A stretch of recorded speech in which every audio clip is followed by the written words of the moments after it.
자, 수요 법칙은 같은 말로 수요 함수이기는 해요. 근데 앞에 무슨 글자가 들어가야 수요 법칙하고 니꼬리가 돼요. 그 다음에 수요 곡선하고 수요 법칙은 같은 말로 보십시오. 수요 곡선과 수요 법칙은 같은 말이다. 그래서 수요 법칙이 성립한다 그러면 수요 곡선은 우하향한다. 이 소리하고 똑같아요.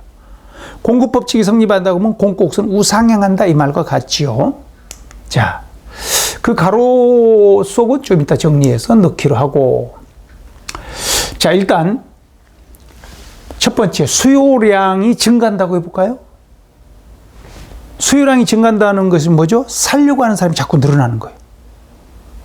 그럼 가격이 어떻게 되죠? 공급량 건드리지 마세요. 영향을 주는 애 하나, 영향 받는 애 하나. 그럼 여기 공급량이 들어오면 안 됩니다. 공급량은 주어져 있어요. 공급량은 딱 100개라고 주어져 있다고 칩시다. 그러면 살 사람들이 100명만 와야 되는데 그러면 균형이 되거든요. 근데 공급량은 100개인데 살 사람들이 막 120명, 130명, 150명 되는 거예요. 그럼 가격이 올라가겠죠. 양이 가격한테 영향을 줍니다. 그럼 법칙이 아니에요. 근데 가격이 비싸지니까 어떻게 되겠어요? 가격이 비싸면 돈 없는 사람들은 못 사겠죠? 수요량이 줄어들어요. 살 사람들이 줄어들어요. 사람으로 보시라고 그랬어요. 가격이 비싸지면 살 사람들이 줄어들어요. 올라가니까 내려가죠? 수요 법칙입니다. 이번에는 수요량이 줄어들었어요. 살 사람들이 줄어들으니까 안 팔려. 그럼 어째요? 싸게라도 팔아야죠? 가격이 떨어집니다. 양이 가격한테 영향을 주면 수요 법칙이 아닙니다. X표 아니죠. 근데 가격이 떨어지니까 세일한다네 하면 어째요? 살 사람들이 우르르 몰려들죠? 그러면 가격이 떨어지면 살 사람들이 몰려서 수요량이 올라갑니다. 이게 수요 법칙이에요. 수요 법칙이 아니다. 수요 법칙이다. 자, 원리를 찾읍시다. 양이 가격한테 영향을 주면 법칙이 아닙니다. 가격이 양한테 영향을 준 법칙입니다. 양이 가격한테 영향을 준 법칙이 아닙니다. 가격이 양한테 영향을 줄 때 법칙이라고 합니다. 그랬을 때 수요 함수는 함수 이름 붙여주는 약속이 있어요. 무슨 함수, 무슨 함수, 무슨 함수, 함수 이름이 억수로 많습니다. 근데 우리는 두 가지만 공부하겠습니다. 수요 함수와 공급 함수를 공부하겠는데 그 수학에서 쓰고 있는 그 수많은 함수 이름을 다 알 필요는 없어서 자, 그러면은 함수 이름 붙여주는 약속이 있어요. 학자들끼리 약속. 영향 받는 애 이름을 따라가요. 그러면 지금 가격이 영향을 받았죠? 그러면 수요 함수라 그러면 틀려요. 가격 함수 그래야 됩니다. 자, 이번에는 가격이 비싸지면 수요량이 줄어들죠? 영향 받는 애 이름 따라가요. 이 둘 관계는 수요 함수가 맞습니다. X표, X표, 동그라미, 동그라미죠. 자, 다시 한번 연습합시다. 살 사람들이 줄어들었어요. 그러면 가격이 떨어지죠? 양이 영향을 주면 법칙이 아니에요. X표. 그 다음에 영향 받는 애 이름 따라가니까 수요 함수가 아니라 가격 함수 그래야 됩니다. 그 다음 가격이 떨어지면 하람 세일한다면 수요량 살 사람들이 늘어나죠? 이게 수요 법칙이죠. 동그라미. 영향 받는 애 이름 따라갑니다. 수요 함수죠. 그래서 X표, X표, 동그라미, 동그라미입니다.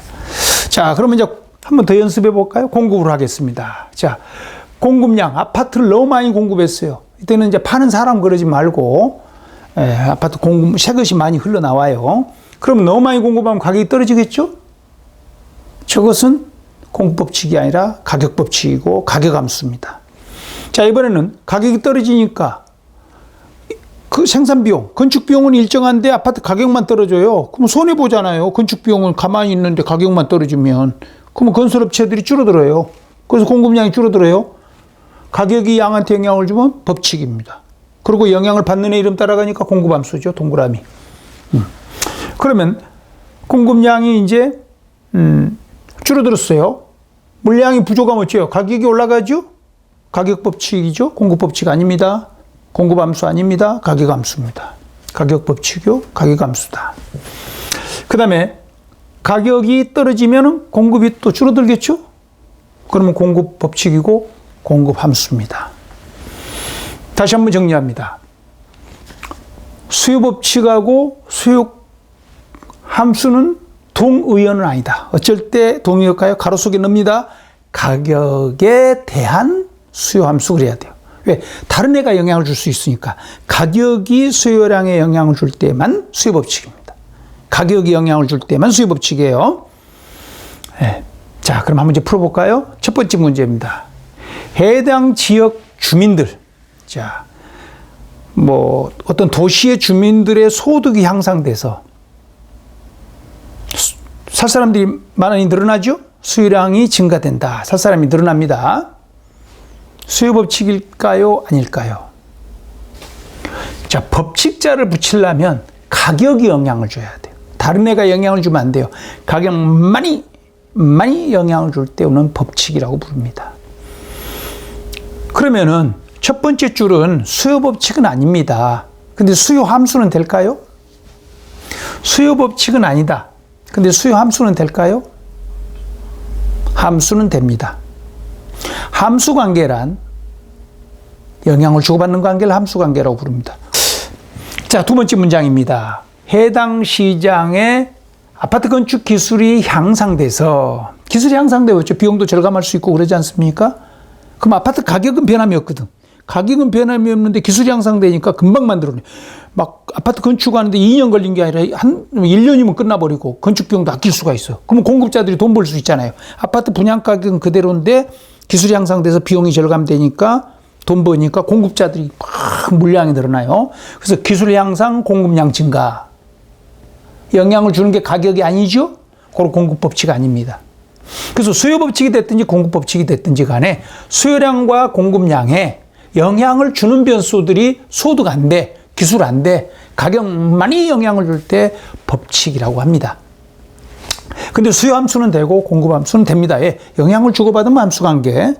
그 수많은 함수 관계 중에서도 가격만이 수요 법칙을 일으키고 공급 법칙을 일으킵니다.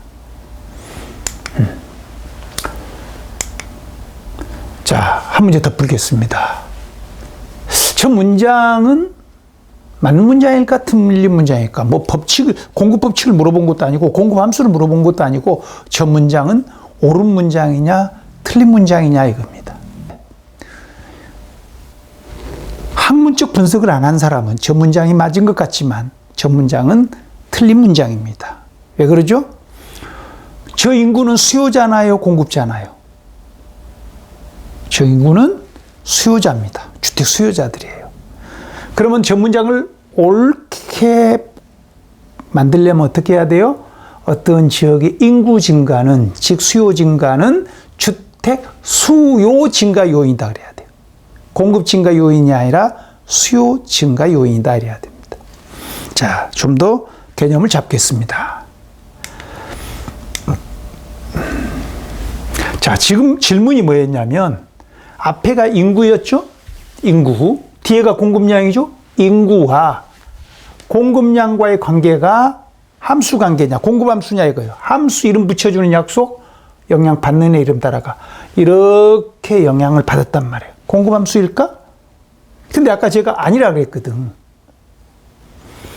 그래서 분명히 영향을 주고받는데 함수 관계라고 아닙니다.